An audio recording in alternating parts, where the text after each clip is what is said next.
کر جزاکم اللہ خیر۔ قاری زبیر صاحب کا ایک تحریری سوال ہے مولانا، آپ کی نظر ہے، وہ فرماتے ہیں کہ نبی علیہ الصلوۃ والسلام کی وفات کے بعد مسجد نبوی میں جو محفل ذکر صحابہ کرام نے منعقد کی تھی، مہربانی فرما کر اس کو بیان فرما دیں، حدیث پاک کا حوالہ بھی دے دیں، بارک اللہ فیک۔ حافظ زبیر صاحب نے جو سوال کیا نا، اس میں کچھ باتیں غلط ہیں۔ نہ تو مسجد نبوی میں یہ بات ہوئی تھی، نہ صحابہ کرام رضوان اللہ علیہ اجمعین نے ایسی محفل منعقد کی تھی، وہ ایسی بدعات میں نہیں پڑتی۔ یہ بات ہے کوفہ کی مسجد، اور حضور کے بہت بعد کی بات ہے۔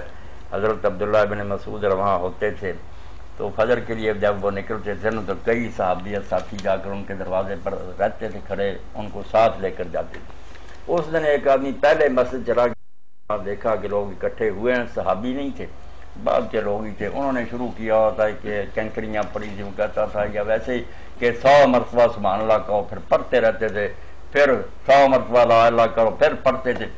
تو اس آدمی نے آ کر کہا کہ حضرت مسجد میں ایک نئی بات شروع ہوگی، پوچھا کیا، بتایا۔ تو آپ غصے میں گئے، وہاں جا کر کہا کہ نکالو ان کو مسجد سے، ابھی رسول اللہ کے کپڑے نہیں، کفن کے میلے نہیں ہوئے، تم نے دین میں بدعتیں شروع کر دی۔ ہاں، کس نے یہ طریقہ ذکر کا بتایا؟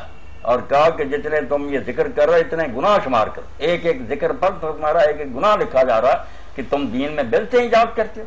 اللہ کے رسول کو، صحابہ کو دین نہیں آتا، تمہیں پتہ۔ یہ دارمی شریف ہے، سنن دارمی میں نا، بالکل صحیح سنن سے۔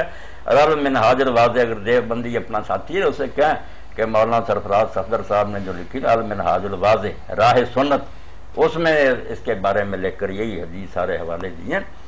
تو نہیں کرنا چاہیے ایسا، اپنے اپنے طور پر ذکر کرتا رہے جیسے کوئی کرتا۔ جی